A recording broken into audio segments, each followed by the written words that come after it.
has been a long time since I've been on a scruffy mic. I want y'all to give it up again for Beth.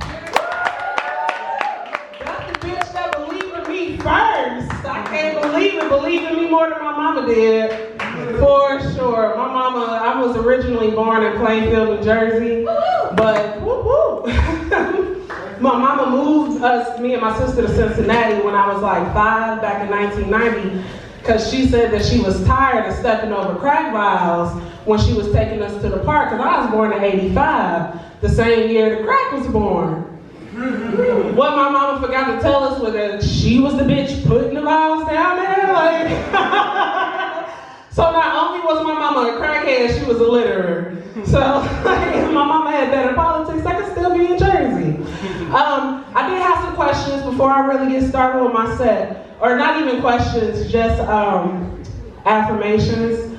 I just want to let y'all know that I believe in y'all because y'all believe in them fucking chairs. Like, no, you don't understand. Chairs are my nemesis. Scruffy City has some of the worst goddamn chairs in the downtown area. Josh, get up. Like, honestly, like, one of my biggest fears is sitting down in a chair and then going all the way to the fucking floor. You know, that happened to me before. If it ain't never happened to you before, then you don't know. But I got some shit. So, is anyone dating right now? Woo! Are y'all a couple? Y'all look booed up. Are y'all married or y'all dating? You're engaged. Do you let her drag her coochie across your face like a snail? Yeah, that's love right there. Do you like not get up till you go? Is that a thing? So like, I can do that, but I can't like reciprocate, cause like what's real is I'm not a big fan of dicks. You know, like, and like men be trying to do too much with their dicks, and swear to God, like I can barely brush the back of my tongue without almost having an accident. Like you got 1, maybe 2 gags out of me before we done. So like sex, like oral sex with me, it's not fun. And then like what I also realize is a lot of the time like men like to blame us for they flaccid dicks, and that's not the case at all. Bitch, like I'm ready, you should be ready. I'm not a motivational speaker. I can get you a fucking IV drip, you know, like fucking Gatorade, some electrolytes, but I'm not about to coach this motherfucker into doing what the fuck it's supposed to do. And I'm not about to put no soft dick in my mouth. That's like hella bubba. I don't fuck around and make my teeth touch on it. I don't play those games. That's why I don't suck dick. It usually turns into an accident. I also realized just in general that I pick awful male partners. Are there anybody with kids in the audience? Woo! How old are your kids? I got like 6 of them. Oh, oldest and youngest. I got 14 and 5. What about you? Same kids? Yeah. Same kids. All right, yeah, so I have a 17-year-old and a 13-year-old, right? But that also means, like, I don't know if y'all can tell, but a bitch is gonna be 37 next month, okay? Yeah, you know, I appreciate, thank you. But I got started when I was young having kids, but that also means like I had really bad taste in partners. It was more so like, if you like me, I'm fucking, you know? Absolutely no requirements. I just want to make you happy if you gonna be here, you know? And so I ended up getting pregnant when I was 19, and my oldest son's dad, he was like a local celebrity in Cincinnati, and y'all might recognize him from some of the local programming like Cops. There was another show, I don't know if y'all got it down here, it was called Jail. He was on there twice. And then my favorite was World's Dumbest Criminals. I am not bullshitting y'all. I have a baby by this man, but it's my youngest son we need to worry about because that motherfucker is stupid. And I can say that and not be offensive because he's actually stupid, right? He's from Little Rock, Arkansas. I was in Cincinnati, Ohio. We met on Yahoo Dating or Yahoo Chat. Anybody older enough to remember Yahoo Chat? Yeah, that's the whole reason that Chris Hansen exists. That's where like child online predators was fucking thriving like in the 2000s. So that's probably how I met my ex. But like we met there and he lived in Little Rock, so we would come up and visit each other all the time. And then when we decided to make it official, it was like, okay, one of us has to move because this 9-hour trip every couple of months is not feasible. And he said, and this is why I should have known that this should have been a red fucking flag, that he didn't want to move to Cincinnati because the buildings was too close together. What the fuck does that mean? How's a building too close together? Like, okay, but like I said, it should have been a red flag. Also, what should have been a red flag is when me and this motherfucker got into an argument over a hamburger. How do you get into an argument over a hamburger? I had stopped eating pork. I told him I want a big motherfucking juicy hamburger from Rowley's or Checkers down here. Yeah, so I'm like, I want a big motherfucking Buford, you know?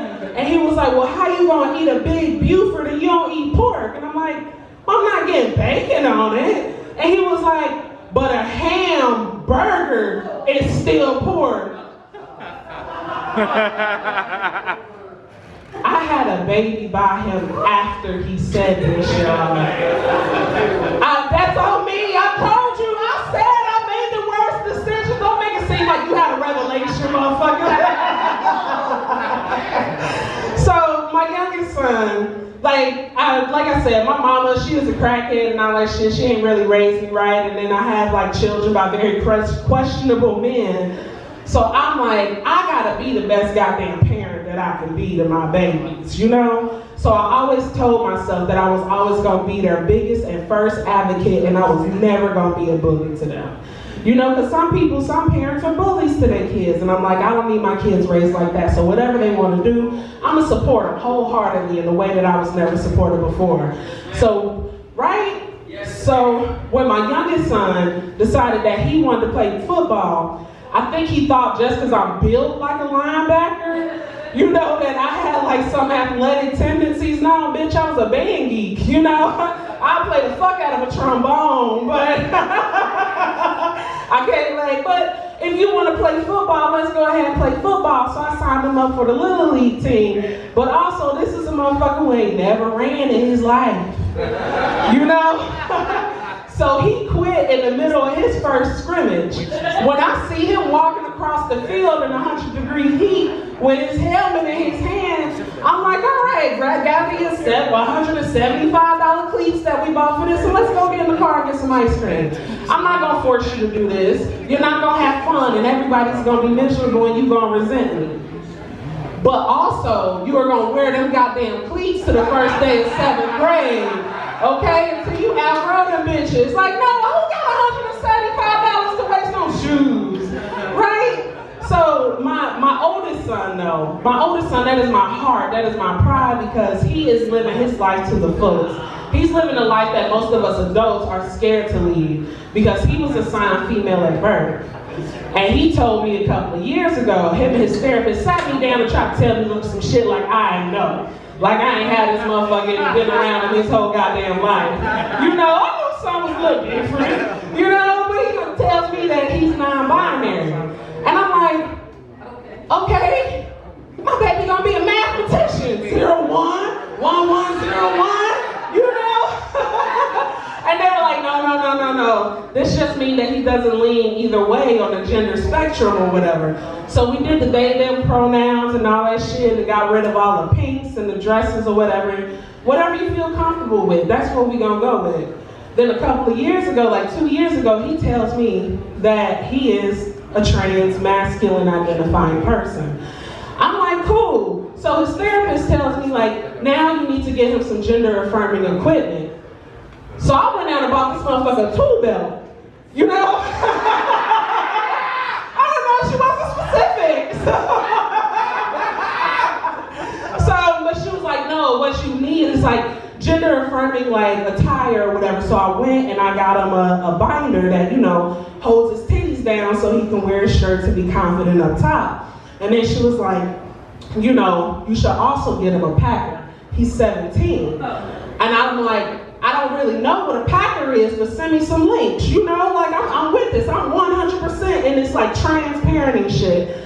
So we sitting down on my bed, and I click open the link. It ain't nothing but dicks. And now I'm looking for Chris Hansen because I know how this shit goes. You know, like I'm waiting for him to come around the corner with cookies and lemonade and shit. You know, but I look at my son, and he is smiling, the biggest smile that he has ever done in his life. And I knew in that moment that I had to get him whatever dick that he wanted, because there was no time any other penis was gonna make him that happy.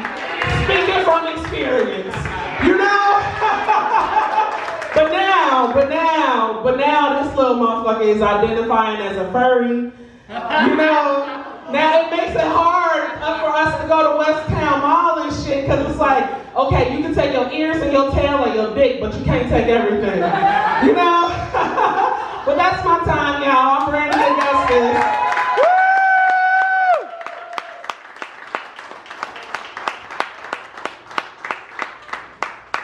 Give it going for Brandi Augustus, everybody! If she's not grabbing open mic time, you can catch her hosting comedy at Corner Lounge down on Central Street.